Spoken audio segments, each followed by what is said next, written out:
महाराष्ट्र की राजनीति आज शोक में डूबी हुई है।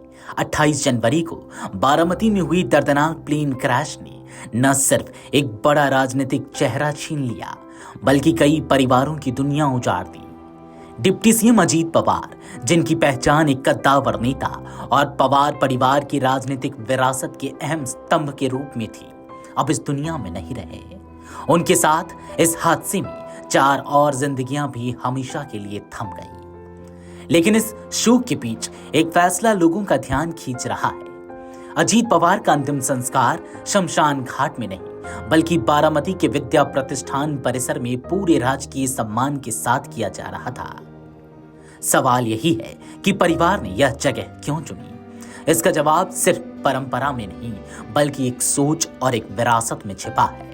हादसा उस वक्त हुआ जब पायलट विमान को बारामती हवाई अड्डे पर उतारने की कोशिश कर रहे थे। इसी दौरान विमान नियंत्रण से बाहर हो गया और क्रैश हो गया।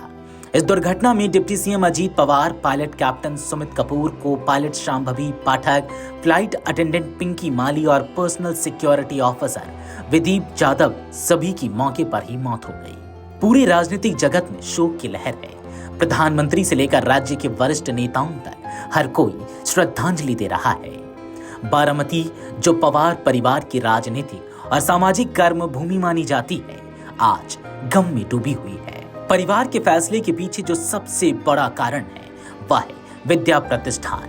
यह महज एक शैक्षणिक परिसर नहीं, बल्कि पवार परिवार की सामाजिक सोच, शिक्षा के प्रति प्रतिबद्धता और ग्रामीण विकास की नीति का प्रतीक है। बारामती का विद्या प्रतिष्ठान उस सपने की उपज है जिसकी नींव 16 अक्टूबर 1972 को शरद पवार ने रखी थी। उस दौर में बारामती और आसपास का इलाका शैक्षणिक रूप से पिछड़ा माना जाता था।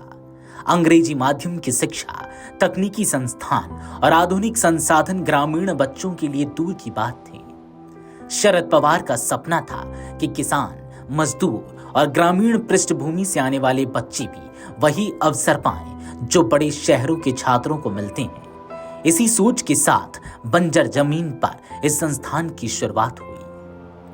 जहां शरद पवार ने नींव रखी, वहीं अजित पवार ने इस विरासत को समय के साथ आधुनिक स्वरूप देने में अहम भूमिका निभाई। उनके कार्यकाल में विद्या प्रतिष्ठान का तेजी से विस्तार हुआ, नए कॉलेज खुले, इंफ्रास्ट्रक्चर मजबूत हुआ और तकनीकी शिक्षा पर खास जोर दिया गया। IT, engineering, management studies, biotechnology जैसे आधुनिक कोर्सेज इसी विस्तार की पहचान बने। अजीत पवार का मानना था कि अगर ग्रामीण युवाओं को तकनीक और आधुनिक शिक्षा से जोड़ा जाए, तो वे किसी भी वैश्विक मंच पर खुद को साबित कर सकते हैं। आपको बता दें कि परिवार और करीबी सहयोगियों के मुताबिक जब भी विद्या प्रतिष्ठान को संसाधनों, मंजूरी या प्रशासनिक सहयोग की जरूरत पड़ी, अजीत पवार ने इसे प्राथमिकता दी। उन्होंने इसे सिर्फ एक संस्थान नहीं, बल्कि सामाजिक परिवर्तन का औजार माना। उनका विश्वास था कि शिक्षा में निवेश समाज को आगे बढ़ाने का सबसे मजबूत और स्थायी तरीका है। यही कारण है कि उनके सार्वजनिक जीवन में विद्या प्रतिष्ठान को उनकी कर्म भूमि कहा जाने लगा। आज विद्या प्रतिष्ठान से पढ़कर निकले छात्र महाराष्ट्र ही नहीं, बल्कि देश और विदेश में भी अपनी पहचान बना चुके हैं। ग्रामीण पृष्ठभूमि से आने वाले हजारों युवाओं के लिए यह संस्थान नई जिंदगी की शुरुआत बना।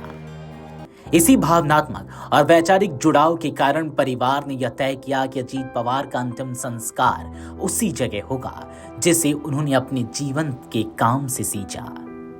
विद्या प्रतिष्ठान के संचालन में अजीत पवार की पत्नी सुनेत्रा पवार की भी सक्रिय भूमिका रही।